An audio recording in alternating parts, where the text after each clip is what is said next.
अस्सलाम वालेकुम। Programme night addition में हम आपको खुशामदीद कहते हैं। नाज़रीन, पीडीएम इत्तेहाद की हुकूमत को 8 महीने गुजर चुके हैं, लेकिन अभी तक मुल्क में सियासी अदम इस्तेहकाम का खात्मा नहीं हो सका। ना तो पॉलिटिकल जमातों ने इंतज़ामी, मुआशी और सियासी बहरान के खात्मे के लिए कोई मुज़ाकरात की और ना ही आपसी चपकलिश के खात्मे के लिए कोई संजीदा कोशिशें की गई हैं। मगर अब ऐसा लगता है कि शायद सियासी डेडलॉक की बर्फ़ पिघलने लगी है और गैर यकीनी की फ़ज़ा भी छट रही है, क्योंकि वज़ीर दाखिला राना सनाउल्लाह ने कहा है कि सदर मुमलिकत आरिफ अलवी अपना किरदार अदा करने की कोशिश कर रहे हैं। शायद इसी वजह से राना साहब गैर मशरूत मुज़ाकरात की दावत भी दे रहे हैं। गैर मशरूत मुज़ाकरात के लिए पीडीएम की लीडरशिप जो है वो तैयार है। आरिफ अलवी साहब जो है वो बीच में एक किरदार अदा करने की कोशिश कर रहे हैं। इससे पहले वैसे ये कोशिश जो है वो कुछ साहबान ने की, परवेज़ खटक साहब ने की, असद कैसर साहब ने की, फवाद चौधरी साहब ने की, शाह महमूद कुरैशी साहब ने की, लेकिन उनकी जो है वो बात वो इमरान खान ने मानी नहीं। अब अलवी साहब अभी उसके सामने क्या हैसियत रखते हैं ये तो मुझे नहीं मालूम, लेकिन वो कोशिश कर रहे हैं। उनकी कोशिश के नतीजे में अगर कोई बात होती है तो सबसे पहले बात होनी चाहिए इकॉनमी के ऊपर। अब ये सदर मुमलिकत आरिफ अलवी और वज़ीर ख़जाना इसहाक डार की मुलाकातों का नतीजा है या फिर नई क़यादत के न्यूट्रल होने का नतीजा? सियासी जमातों के माबैन किसी नए चार्टर की कोशिशें होने लगी हैं। हुकूमत ने तहरीक इंसाफ को मुज़ाकरात के लिए मुस्बत पेशरफ्त उनकी तरफ से नज़र आ रही है, ताहम अभी तक मुज़ाकरात के लिए एक दूसरे को बाज़ाब्ता दावत नहीं दी कि जिससे ये महसूस हो कि वाकई मुल्की सियासत में लगा एक डेडलॉक ख़त्म हो गया। दूसरी तरफ राना सनाउल्लाह मंशियात स्मगलिंग केस में आज वो बरी हो गए हैं। ये वो केस था जो पीटीआई हुकूमत ने जुलाई 2019 में दर्ज करते हुए राना सनाउल्लाह को गिरफ्तार किया था। मगर राना सनाउल्लाह का इस केस से बरी होना तहरीक इंसाफ के एहतसाब और शफाफियत के दावे और मंशूर की नफ़ी करता है, क्योंकि इस केस के अलावा पीटीआई दौर में मुख्तलिफ सियासतदानों के खिलाफ केसेस बनाए गए। नैब केसेस भी अब ठोस शवाहिद ना होने की बिना पर सबके ख़त्म हो रहे हैं। हमारे ही प्रोग्राम में पीटीआई रहनुमा और साबिक वज़ीर ने कहा था कि ये केस हमने नहीं, ये एएनएफ ने बनाया था। क्या कहा था शहरयार आफरीदी साहब ने, देखिए।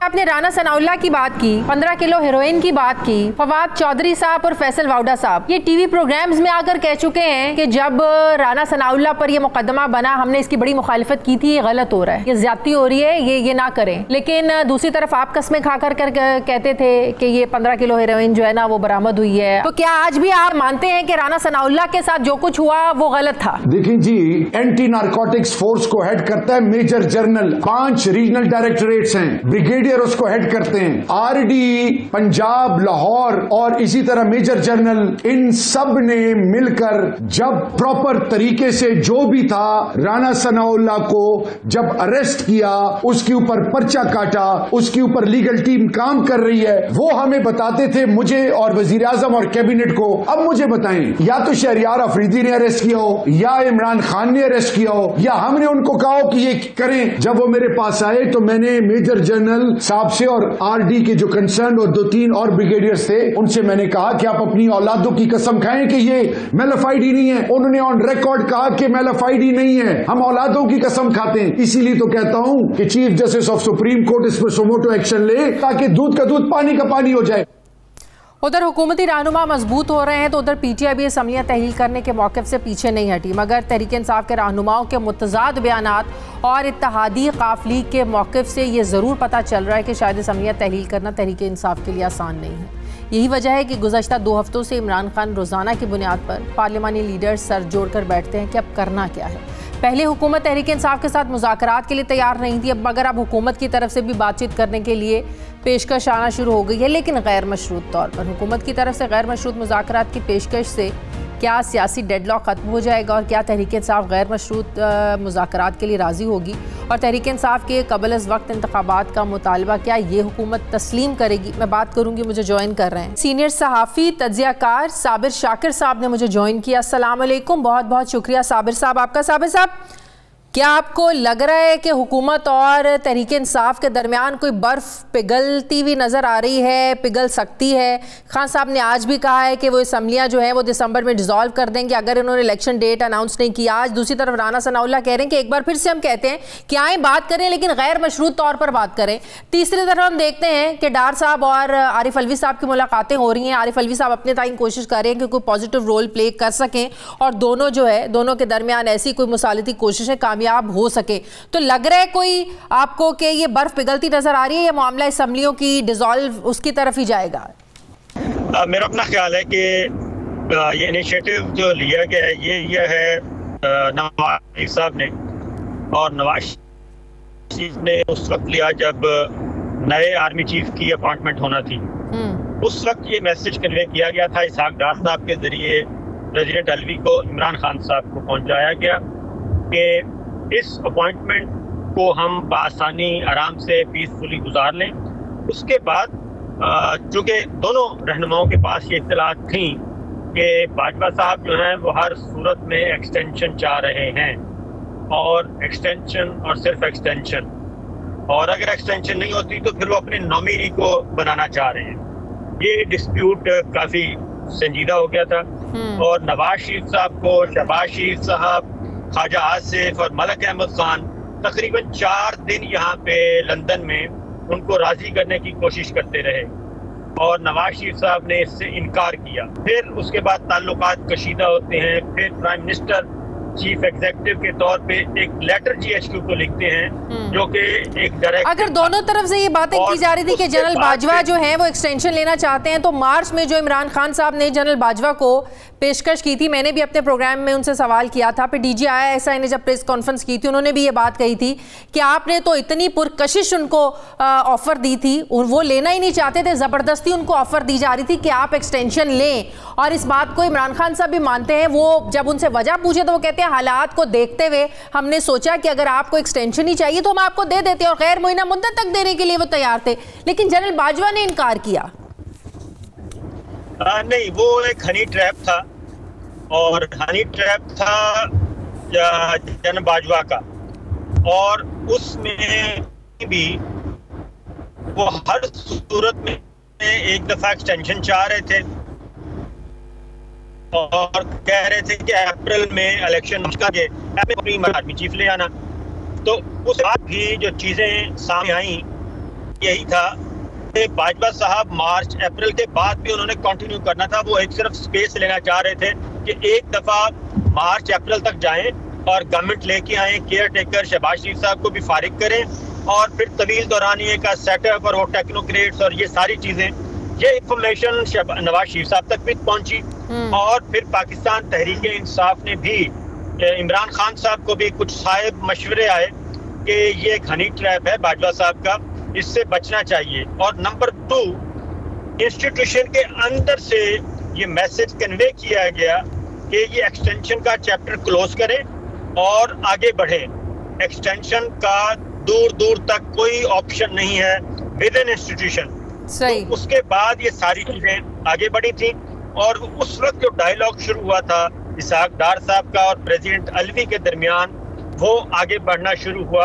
और फिर आपने देखा होगा कि इमरान खान साहब ने लॉन्ग मार्च जो किया उसको मौखर कर दिया था, और फिर प्रेसिडेंट अलवी जो हैं जाते हैं फौरन इमरान खान साहब से मिलने, और उसी दिन शाम को आके वो नोटिफिकेशन समरी साइन कर देते हैं, और उसमें कोई डिले नहीं किया गया। वो एक वाज़े तौर पे मैसेज था। और अलवी साहब भी यही चाहते थे, यही खबरें आई थी कि अलवी साहब भी यही चाहते हैं कि ये लॉन्ग मार्च की तरफ ना बढ़ा जाए, जिस हद तक हम बच सकते हैं कि हालात को ख़राब ना होने दें, उस पर उन्होंने अमल किया। और इमरान खान साहब को भी उन्होंने यही मशवरे दिए कि लॉन्ग मार्च की तरफ हमें नहीं जाना चाहिए। शादी, आपको याद होगा आप ही के प्रोग्राम में काफ़ी अर्सा पहले ये बात मैंने कही थी कि तमाम पॉलिटिकल प्लेयर्स और इंस्टीट्यूशन कहीं ना कहीं इस बारे में मुत्तफिक हैं कि एक्सटेंशन नहीं होनी और फ्रेश अपॉइंटमेंट होगी।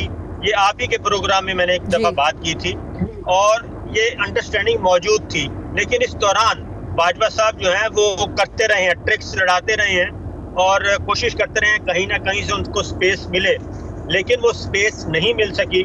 और उसके बाद से अब सुकून है और अब 5-6 मुलाकातें जो हुई हैं डार साहब की और प्रेसिडेंट अलवी की, मेरा अपना ख्याल है कि कोई ना कोई पिछले 2 दिन पहले 24 घंटों में 2 मुलाकातें भी हुई हैं। इसका मतलब ये कि बात कहीं ना कहीं आगे बढ़ रही है और पॉजिटिवली बढ़ रही है। 24 घंटों में 2 मुलाकातें भी हुई हैं 2 दिन पहले।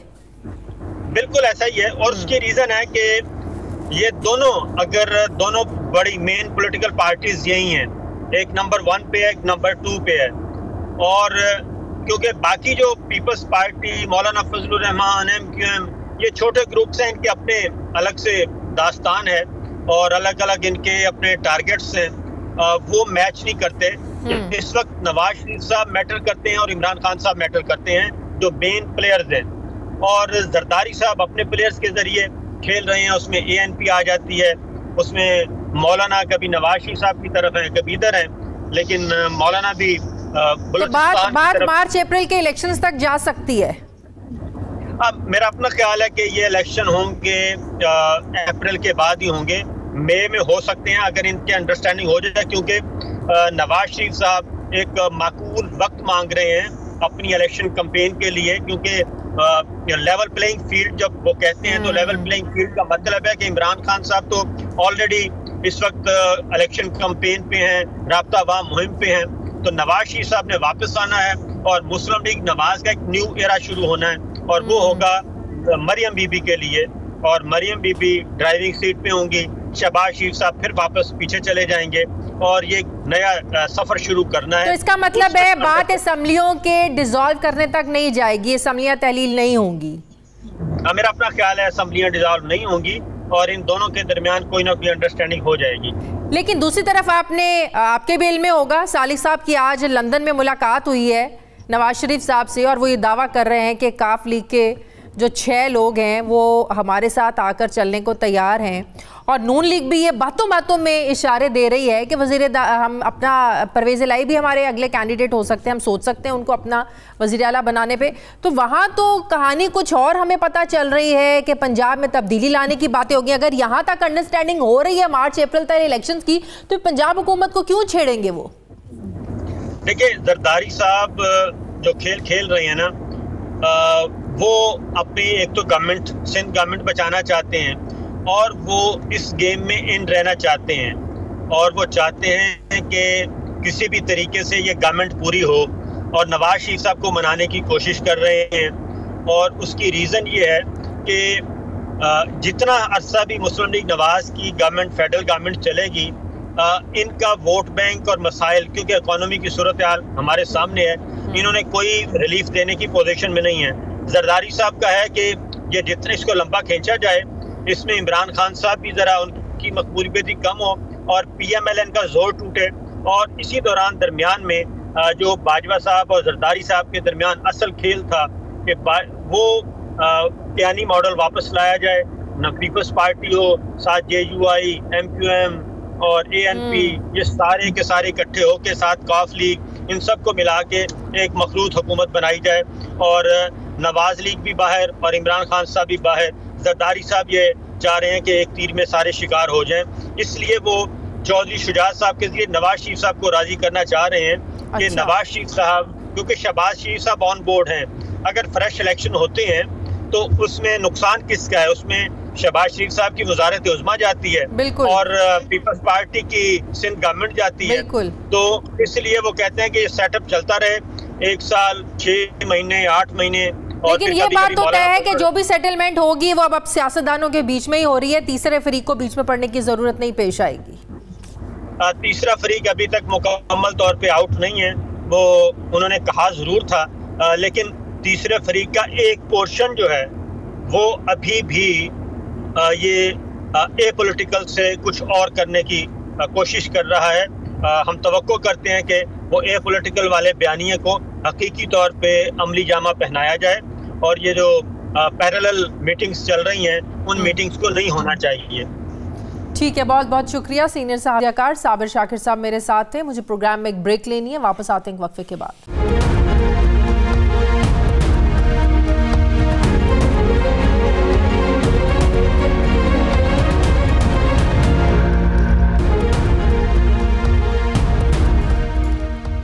ब्रेक के बाद एक बार फिर से आपको खुशामदीद कहते हैं। तहरीक इंसाफ की रहनुमा अंदलीब अब्बास साहिबा मुझे ज्वाइन कर रहे हैं। अस्सलाम वालेकुम, बहुत बहुत शुक्रिया अंदलीब साहिबा आपका।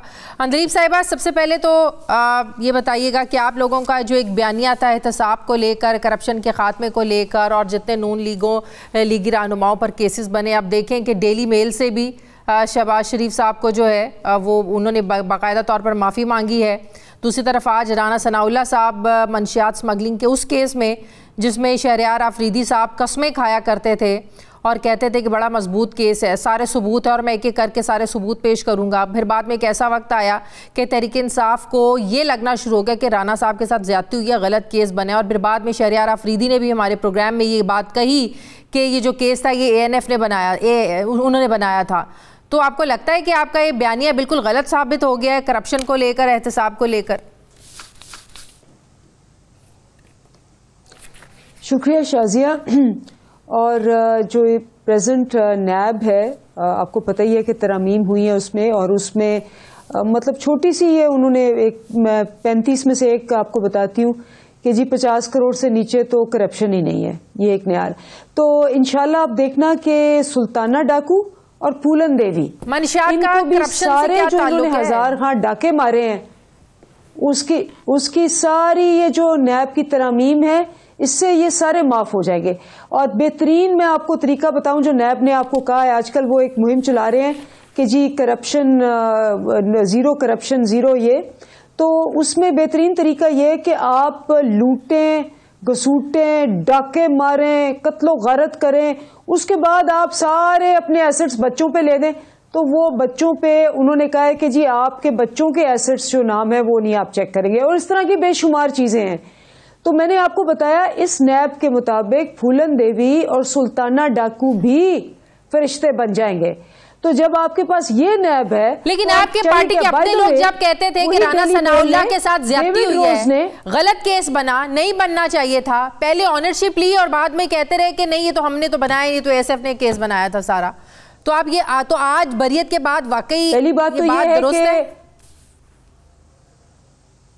पहली बात तो ये बिल्कुल दुरुस्त नहीं है। हमारी पार्टी में से ये जरूर कहा गया कि ANF ने केस बनाया है, क्योंकि एंटी नारकोटिक फोर्स ही केस बनाएगी ना, और हमने तो उसको जिसको कहते हैं बिल्कुल नहीं कहा कि ये बिल्कुल ठीक केस नहीं है।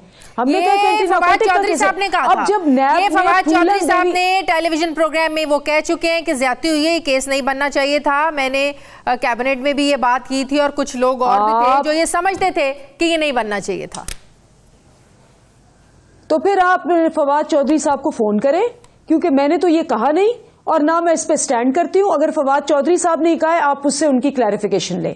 मैं तो सिर्फ ये कहती हूं कि इस नैब पे फूलन देवी, सुल्ताना डाकू फरिश्ते बन के पाक साफ होके सारे डाके मार के वो यहां आएंगे। सारी जेलें खोल देनी चाहिए जिन्होंने मनी लॉन्ड्रिंग किया, क्योंकि हम तो नहीं लिखते थे ना, ये तो यही आपके वर्ल्ड बैंक और इन्होंने कहा हुआ ना कि 10-10 बिलियन की मनी लॉन्ड्रिंग की गई है। और ये सारे केसेस तो हमने नहीं, 95% केस, आपको पता है जितना नैब में था 95% केस नवाज शरीफ ने इस पे जरदारी पे, और जरदारी नवाज शरीफ, आपको याद नहीं है चौधरी निसार की 1.5 घंटे की कॉन्फ्रेंस, जब उन्होंने बताया कि जो जरदारी साहब है जिन पे सारे केस माफ हो गए हैं, उन्होंने बाकायदा टिकटें दिखाई कि अयान अली 81 दफा 2 महीने में दुबई गई है। आप सब ने वो टेलीवाइज की लाइव टेलीकॉन्फ्रेंस है और उसकी रसीदें दिखाई। तो ये केस तो इन्होंने चले यहाँ की सेटलमेंट तो हो गई। लंदन में डेली मेल ने कैसे सेटलमेंट कर ली? क्या आप लोगों के नजदीक वो भी एक सेटलमेंट की है शहबाज शरीफ ने? देखें जबरदस्त। या अब मेरी बात सुन लेना, उसने डेविड रोज ने आज क्लैरिफिकेशन दे दी ना। उसने कहा कि जी हमारा केस तो नैब के ऊपर बेस था, तो जब नैब ने ही उनको माफ कर दी है तो हमने उसमें किया, लेकिन बाकी सारे जो मनी लॉन्ड्रिंग वाले हैं, उन्होंने कहा वो जो अर्थक्वेक फंड्स वाला था जो जिसमें डिफिड इन्वॉल्व थी, उस पे जो कि नैब ने माफ कर दी है, तो हम उसकी नहीं अब करेंगे परस्यू, लेकिन जो बाकी केस है जिस पे हरजाना किया हुआ है उन्होंने, वी स्टैंड बाय दैट। खुद डेविड रोज की आज आई है, इसलिए पहले मिठाइयां ना खाया करें। इस जमात को पहले मिठाइयां खा खा के और डंडोरे पीट पीट के डबल परेशानी और शर्मिंदगी होती है। इसमें कोई शक नहीं है कि हम वो अकाउंटेबिलिटी ना कर सके, क्योंकि आपको भी पता है कि नैब का इदारा जो था वो इमरान खान के नीचे नहीं था। अगर इमरान खान के नीचे होता तो हम हमेशा यही कहा करते थे ना कि कम से कम 250 बंदा पकड़ा जाता, जो कि पिछले 50 साल से हमेशा छूट जाता है मुकमुका के जरिए। नैब को कोई और चला रहा था, किसी और का प्रेशर था? बिल्कुल इस्टेब्लिशमेंट चला रही थी। इस्टेब्लिशमेंट, खान साहब ने कहा है कि इस्टेब्लिशमेंट से इशारे आते थे कि रुक जाओ, इस्टेब्लिशमेंट से इशारा आता था कि ये केस मत करो, इस्टेब्लिशमेंट से इशारा आता था। उसके बाद आपको पता है इलेक्शन कमीशन, ये सब ये सारा तो खान साहब आपको बता चुके हैं। इक़्तिदार में आकर दोबारा हुकूमत लेकर इतनी जो आप जंग लड़ रहे हैं, इतनी जो जिद्दोजहद कर रहे हैं, फिर ये तो सिस्टम ऐसा ही है। अभी आप पिछले 4 सालों में नहीं ठीक कर सके इस नैब को, इन इदारों को, तो आगे क्या करेंगे आप लोग? देखिए, बड़ा क्लियर था, हमारी थिन मेजॉरिटी थी और उस वजह से हमें वो आज़ादी नहीं थी, हर दफ़ा एक मुश्किल पेश आती थी।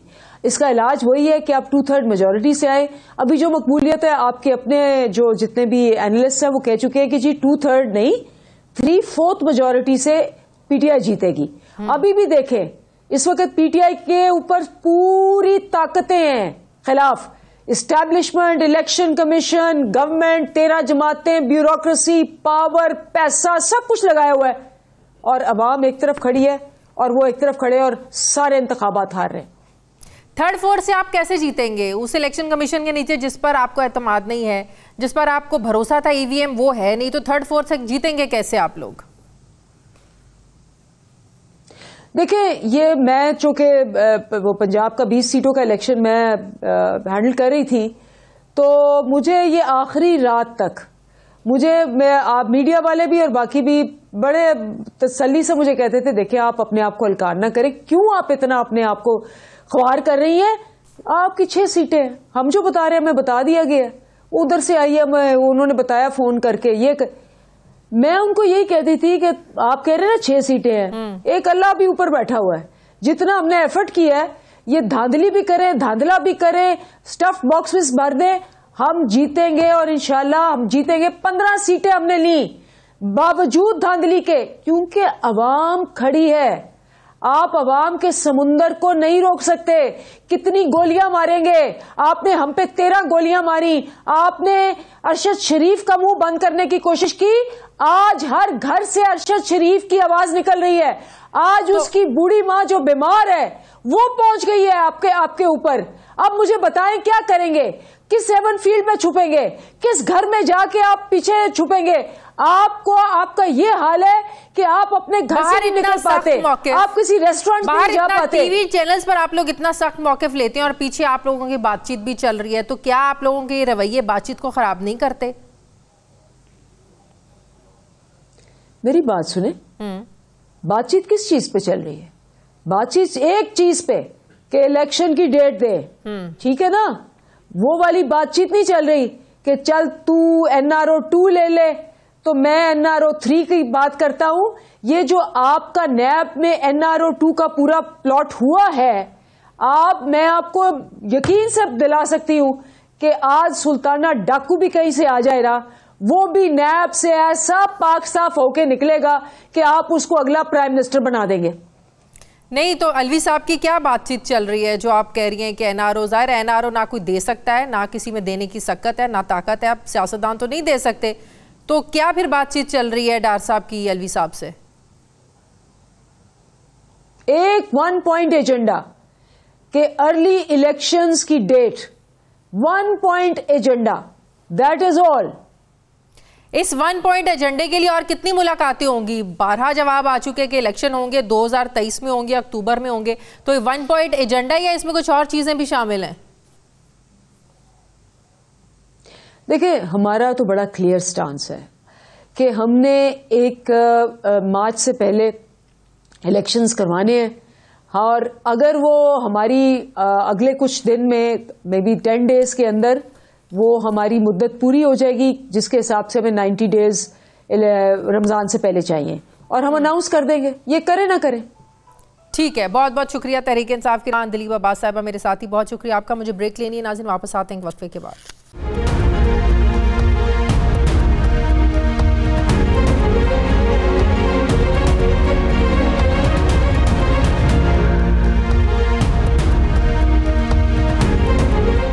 ब्रेक के बाद एक बार फिर से आपको खुशामदीद कहते हैं। नाज़रीन, चौधरी सालिक हुसैन की लंदन में मियां नवाज शरीफ से मुलाकात हुई है। वहीं वज़ीर आला पंजाब चौधरी परवेज़ इलाही के हवाले से भी ये खबरें आ रही हैं कि मुस्लिम लीग नवाज़ उन्हें अपना वज़ीर आला बनाने पर तैयार है, लेकिन उन्हें डबल गेम से निकलकर वाज़ेह सामने आना होगा।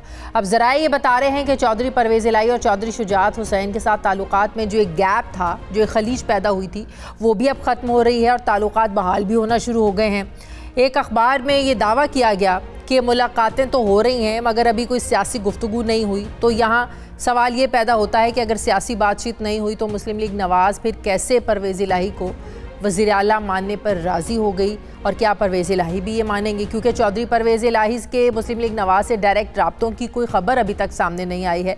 और तस्वीर का दूसरा रुख ये बताता है कि मोनस इलाही ने अपने हालिया बयान में मुस्तक़बिल में भी तहरीक इंसाफ के साथ चलने का ही बयान दिया है। वज़ीर आला हाउस में उन्होंने व्लॉगर से कुछ दिन पहले मुलाकात की मोनस इलाही साहब ने, और कहा कि इमरान खान जो कहेंगे वही होगा, ये अटल है, इलेक्शन के मुतालबे पर कोई समझौता नहीं होगा, मौजूदा सियासी सूरत हाल में इलेक्शन ही वाहिद हल है। मोनस इलाही ने यह भी कहा कि कुछ लोग शायद ये नहीं चाहते कि PTI और काफ लीग साथ चलें। वालिद साहब इमरान खान के साथ देरपा चलना चाहते हैं, और बज़ाहिर तो वज़ीर आला परवेज़ इलाही भी यही कह रहे हैं कि जब भी इमरान खान कहेंगे मैं असम्बली तहलील करने में बिल्कुल भी देर नहीं करूँगा। चौधरी परवेज़ इलाही की डबल गेम का तो पता नहीं, लेकिन डबल खबरें ज़रूर आ रही हैं जिनमें बड़ा तजाद भी नज़र आ रहा है। क्या चौधरी बरादरान के ताल्लुकात में बहाली का मतलब परवेज़ इलाही का मुस्लिम लीग नवाज़ से ताल्लुकात बहाली भी लिया जा सकता है? अगर परवेज़ इलाही एक मरतबा फिर PDM के पास मिठाई खाने चले जाते हैं तो क्या तहरीक इंसाफ का पंजाब असम्बली तहलील करने की जो हिकमत अमली है ये धरी की धरी रह जाएगी, और फिर ऐसे में क्या तहरीक इंसाफ के पास वाहिद ऑप्शन सिर्फ इस्तीफ़े देना ही रह जाएगा? चौधरी बरादरान की गेम अगर डबल नहीं तो फिर है क्या? मैं बात करूंगी मुझे मुस्लिम लीग काफ के रहनुमा वफाकी वज़ीर चौधरी सालिक हुसैन साहब ज्वाइन करें। अस्सलाम वालेकुम, बहुत बहुत शुक्रिया चौधरी साहब आपका। सालिक साहब, आपकी मुलाकात हुई आज लंदन में मियां नवाज शरीफ साहब से, क्या अहम पैगाम था चौधरी शुजात हुसैन साहब का, और पंजाब हुकूमत गिराने के हवाले से क्या नून लीग बिल्कुल इस बात पर तैयार है कि वो अपना वज़ीर आला लाना चाहते हैं, अपनी हुकूमत कायम करना चाहते हैं पंजाब में?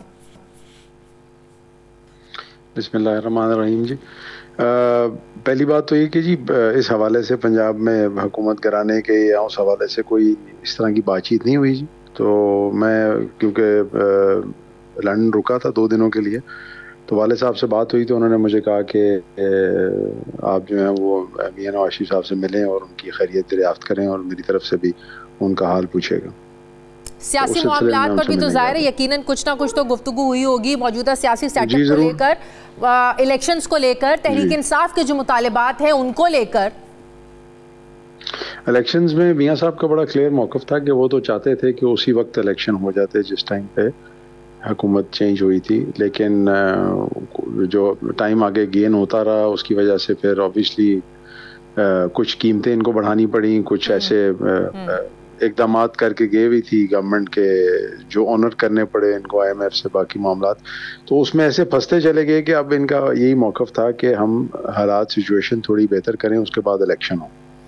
तो मतलब कि मियां साहब को ये रियलाइजेशन है कि मौजूदा वक्त में अगर फौरी इलेक्शंस हो जाते हैं तो ये नून लीग के लिए बहुत नुकसानदेह होगा।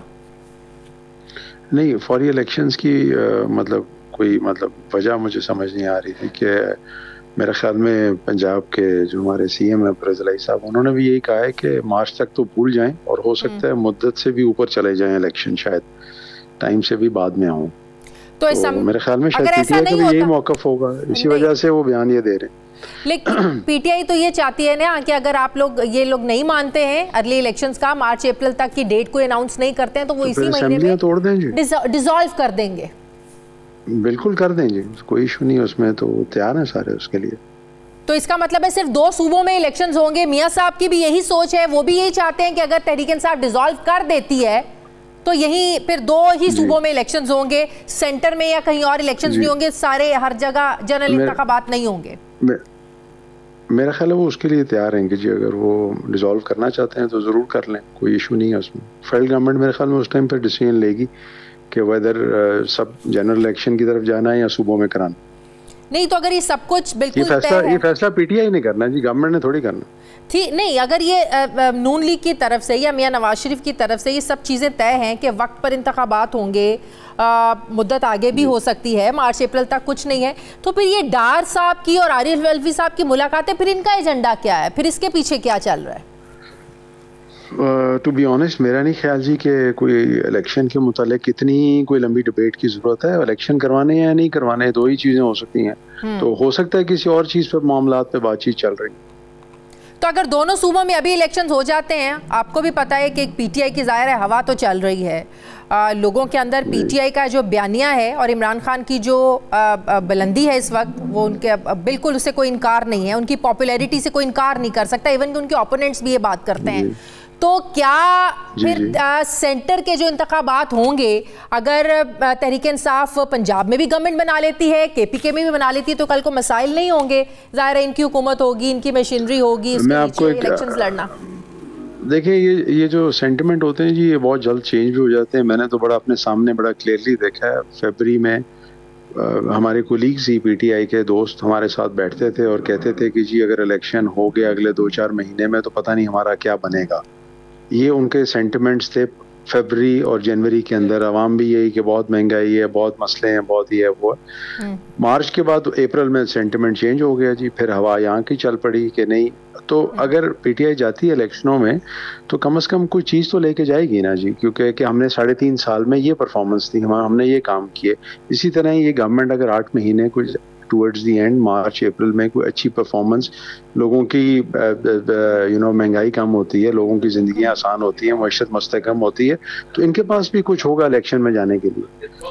तो एटलीस्ट हम क्या ये बात दुरुस्त है? इनका नजर नहीं आता बयानिया सिवाय इसके कि इलेक्शन, मतलब इनको चाहिए लोगों को बताएं भी तो सही ना कि हमने 3.5 साल में ये किया। आपको नहीं लगता लोग तो इस वक्त जो हुकूमत कर रहे हैं उनसे पूछेंगे ना, जो सर पे बैठे हुए उनसे पूछेंगे? तो इसीलिए ना जी, इसीलिए वो चाहते हैं कि हमें कम से कम इतना टाइम तो मिले कि हम थोड़ी सी स्टेबिलिटी ला के उसके बाद इलेक्शन की तरफ जाएं। क्या ये बात दुरुस्त है कि देखें ना, सिर्फ देखें अभी दूसरी तरफ हमारा मुकाबला सिर्फ इस बात से है कि एक बयानिया के ये एक बैरूनी साजिश थी जिसको बाद में उन्होंने खुद ही उसकी तरदीद कर दी कि बैरूनी साजिश नहीं थी। इसके अलावा क्या है हमारे पास या पीटीआई के पास इलेक्शन में जाने के लिए? क्या ये बात दुरुस्त है कि मोनस इलाही और परवेज़ इलाही साहब की बज़ाहिर तो वो कह रहे हैं कि हम इमरान खान के साथ खड़े हैं, लेकिन असम्बलियाँ तहलील करने के नंबर 1 वो हक में नहीं है, और दूसरा ये कि कोई अगर उनको ऑफ़र होती है या आप लोगों के हलकों में ये चीज़ सोची जा रही है कि उनको अपनी तरफ लाकर और वज़ारत आला फिर सौंप दी जाए, बिल्कुल पहले वाली एपिसोड रिपीट की जाए? इसमें ना जी मैं समझता हूँ काफ़ी ट्रस्ट डेफिसिट पैदा हो चुका है। डिपेंड करता है, अब उन्होंने मेरे ख्याल में अभी तक कोई इस बारे में हवाले से बात की नहीं, शायद चहमगोइयाँ कुछ चलाई हों ताकि पीटीआई वाले थोड़ा सा ज़रा घबराएं कि जी इनको दूसरी तरफ से भी ऑफ़र है, लेकिन मैं नहीं समझता कोई जेन्युइन ऑफ़र अभी आई है साइड से। सही। अच्छा, अब मुलाकातें जो है वो चौधरी शुजात हुसैन साहब के और काफली वो परवेज़ इलाही साहब के जो ताल्लुकात है, ये सियासी लिहाज से बेहतरी की तरफ जा रहे हैं या ख़ानदानी लिहाज से? ख़ानदानी जी। अच्छा, सियासी लिहाज से जो एक अलहदगियाँ हैं वो ऐसे ही हैं? बज़ाहिर तो ऐसे ही लगता है जी, क्योंकि मेरे होते हुए तो वो मिलने आते नहीं हैं, तो मेरा ख्याल है पहले शायद चेक करते हैं कि मैं घर पे हूँ या नहीं, फिर शायद मुलाकात करने आते हूँ। मैं तो इंतज़ार में था कि मेरी मुलाकात हो जाए, मैं ज़रा सुन लूँ कि वो क्या कहते हैं या क्या उनका ख्यालात हैं। आपके होते हुए अगर आप घर होते हैं तो मोनस इलाही साहब या परवेज़ इलाही साहब नहीं आते हैं? जी जी ऐसे ही है। ठीक है, बहुत बहुत शुक्रिया। ख्वाहिश का इजहार रखकर हाँ जी कि मैं अभी इंशाल्लाह पाकिस्तान में हूँगा कल से, तो मैं अच्छा आपकी ख्वाहिश है कि आप परवेज़ इलाही साहब से भी मिले और मोनस से भी मिले? जी जी ज़रूर, क्यों नहीं। ठीक है, बहुत बहुत शुक्रिया। मुस्लिम के रहनुमा वफाकी वज़ीर चौधरी सालिक हुसैन साहब मेरे साथ थे, बहुत शुक्रिया आपका। मुझे ब्रेक लेनी है, नाज़िम वापस आते हैं वक्फे के बाद।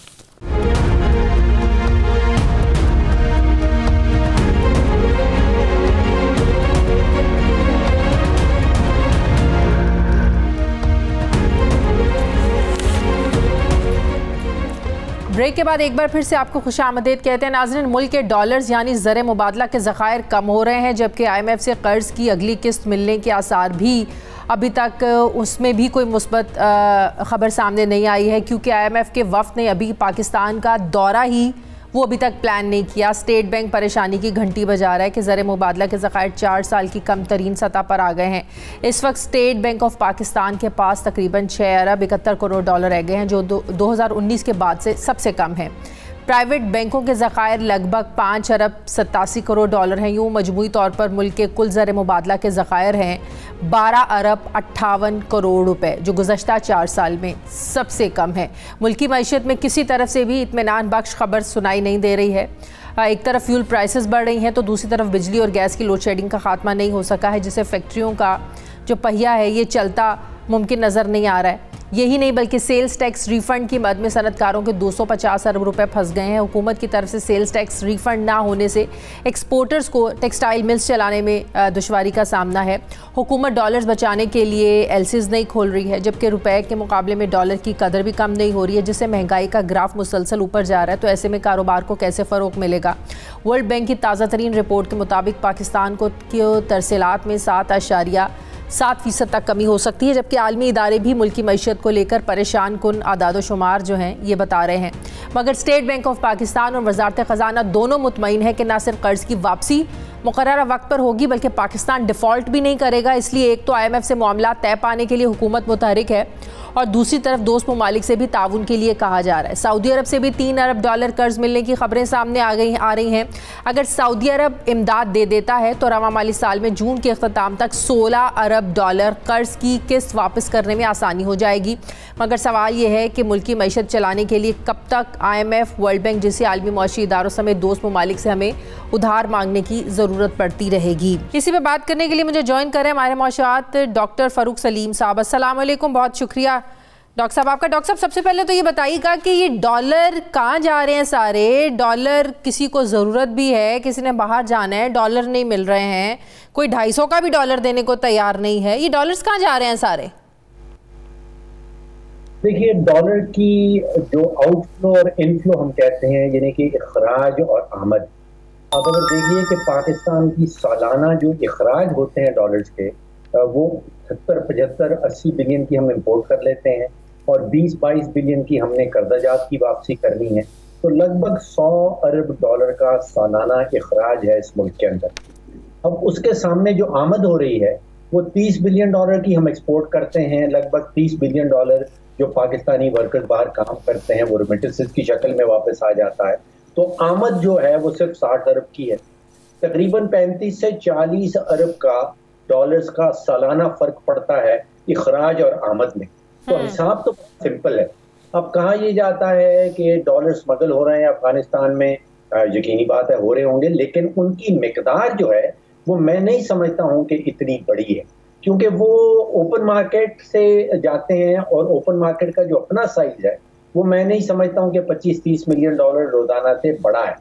जो बड़ी मार्केट है जिसको हम इंटरबैंक कहते हैं वो लगभग 450। तो हुकूमत एलसीज भी इसी वजह से नहीं खोल रही है क्या? जी, दोबारा सवाल दोहरा दीजिए। हुकूमत एलसीज भी इसी वजह से नहीं खोल रही है कि डॉलर्स बाहर ना जाए?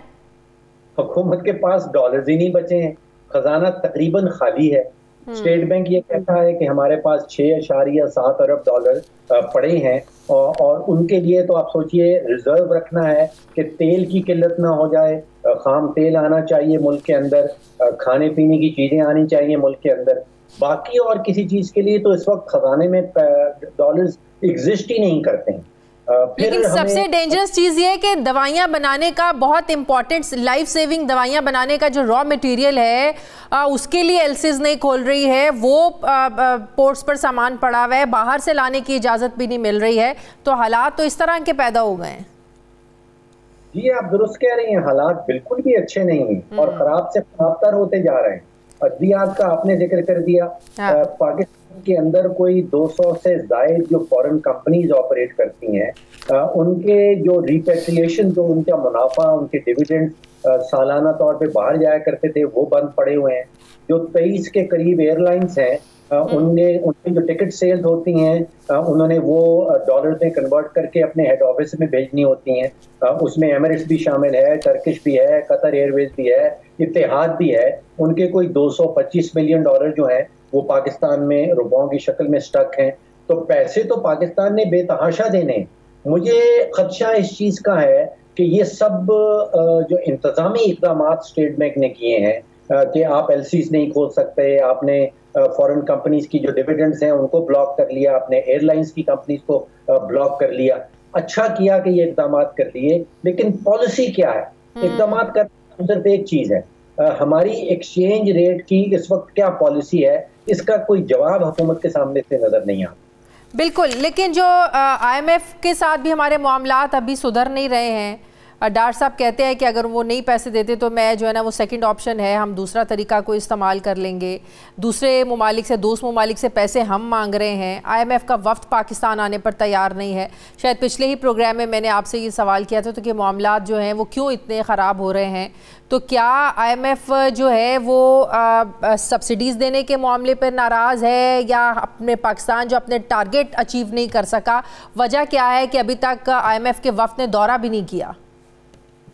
देखिए, 2 या 3 बातें हैं इस हवाले से। पहली बात तो ये है कि IMF के साथ जो हमारा करंट पैकेज के ऊपर मुआहदा हुआ था वो 2019 में PTI की हुकूमत के दौरान हुआ था। IMF की तरफ से कोई तब्दीली नहीं की गई। IMF की तरफ से शराइत वही हैं जो 2019 में आयद की गई। 4 या 5 जो बड़े इख्तलाफात आ रहे हैं हुकूमत पाकिस्तान या वजारत खजाना और IMF के दरमियान, एक तो वो ये कह रहे हैं कि आपकी जो आमदन है और आपके जो अखराजात हैं उनका जो डिफरेंस है, जो खजाना है, वो बहुत बढ़ गया है। उनका कहना यह है कि एक मिनी बजट की जरूरत पड़ेगी और लगभग 850 अरब रुपए के इजाफी टैक्सेस जो हैं वो लगाने पड़ेंगे अगर हुकूमत पाकिस्तान ने जो वादे कर रखे हैं IMF के साथ। किस सेक्टर पर टैक्सेस लगने का खदशा है फिर?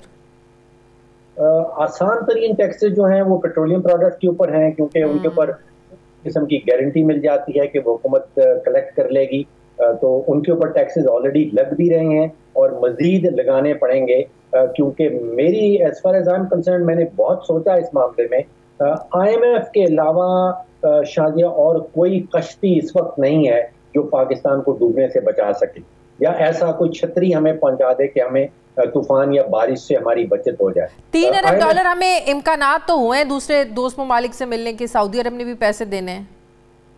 देखिए, वो पाकिस्तान के प्रॉब्लम्स का हल नहीं है, वो सिर्फ डिपॉजिट के लिए है जी। वो आप समझिए कि जिसको प्रोफ्यूजली ब्लीड कर रहा है, खून बेतहाशा निकल रहा है, उसके ऊपर आप मरहम पट्टी सी लगा दें।